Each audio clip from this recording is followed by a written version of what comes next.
কোনো ব্যক্তি যদি গুনাহ করতে থাকে তার যে ক্ষতিগুলো হয় তার মধ্যে 4 নাম্বার ক্ষতিটা হচ্ছে তার রিজিক সংকোচন করে দেওয়া হবে। একটার পর একটা যদি কোনো ব্যক্তি গুনাহ করতে থাকে তার রিজিকের মধ্যে বরকতটা আল্লাহ পাক উঠায় নিয়ে যাবেন, যার কারণে সে দেখবেন 50,000, 1 লক্ষ, 2 লক্ষ, 5 লক্ষ টাকা যত টাকাই সে রুজি করুক না কেন তার রিজিকের মধ্যে যে বরকত সে আর পাবে না, তার রিজিকটা সংকোচন হয়ে যাবে। যার কারণে মাস শেষে 5 লক্ষ টাকা 10 লক্ষ টাকা রুজি করার পর মাস শেষে তার একটা যে লোন থাকবে, তাই দাঁড় থাকবে, দেনা থাকবে তার, কারণ কি তার যেটা বরকত ছিল ওই বরকতটা উঠে গেছে। 5,000 টাকা সে যে ব্যক্তি ইনকাম করছে সে গুনাহ করে নাই, ভালো করে চলছে।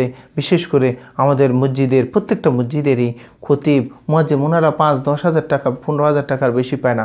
দেখবেন এরপরেও তাদের শরীরের যে জজবা, তাদের পোশাক আশাকের যে সৌন্দর্যতা, গ্রান, তাদের ফ্যামিলি যত স্বচ্ছন্দ অবস্থায় চলতেছে, এরকম 1 লক্ষ, 5 লক্ষ, 10 লক্ষ টাকার ফ্যামিলিরও এরকম স্বাচ্ছন্দ্য অবস্থায় সচ্ছল অবস্থায় চলে না। কারণ কি যারা মুয়াজ্জিম, তারা ইমাম, যারা খতিব, তারা বেশি থেকে বেশি তারা ন্যাক কাজ করে, গুনাহ থেকে তারা ফারেক থাকার চেষ্টা করে না, করেই।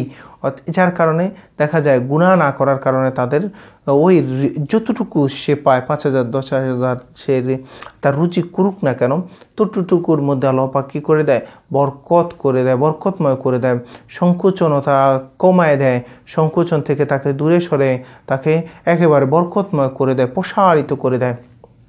যার কারণে কী হলো, সে 5,000, 10,000 টাকা ইনকাম করার পরেও তার মাস শেষে কোনো ধরনের দেনা থাকে না, লোন থাকে না। কিন্তু কোনো ব্যক্তি যদি 5-10 লাখ টাকা ইনকামও করে, যার কারণে সে গুনাহ করতেছে আর গুনাহ করতেছে, কিন্তু গুনার কারণে তার ওই রিজিকের মধ্যে, রুজির মধ্যে কোনো বরকত থাকে না। সে যত টাকা ইনকাম করুক মাস শেষে তার একটা দাঁড় থাকে, কারণটি তার রিজিকটা সংকোচন করে দেওয়া হয়েছে।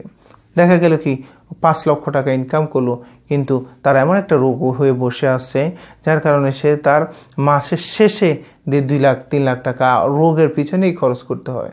সাংসারিক কাজকর্ম, তার সন্তানটা অমুক জিনিস লাগবে, তমুক জিনিস লাগবে, তার বউয়ের ফালারে যাইতে হবে, তার বউ বিভিন্ন ট্যুরে যাইতে হবে, এইরকম যত অজুহাত সমস্ত কিছু তার মাথার উপর চাপিয়ে দেওয়া হয়। যার কারণে কী হয়েছে, সে 10 লক্ষ টাকা 5 লক্ষ টাকা ইনকাম করার পরেও তার রুজির মধ্যে, তার রিজিকের মধ্যে কোনো বরকত থাকে না। এর কারণ সে গুনাহ করতেছে। এই জন্য আসুন আমরা গুনাহ থেকে নিজেকে ফারেক করি, গুনাহ থেকে নিজেকে বিরত রাখি, আমাদের জীবনটা বরকতময় করে দিবে আল্লাহ পাক। আর যদি না করি, আল্লাহ পাক আমাদের সমস্ত রিজিকের সংকোচন, আমাদের রিজিকটাকে সংকোচন করে দিবে, রিজিকটাকে কমিয়ে দিবে। যার কারণে আমরা যাই রুজি করি না কেন আমাদের রিজিকের মধ্যে কোনো বরকত থাকবে না। যতটুকু বলছি সবাইকে আমল করার সে তৌফিক দান করুক।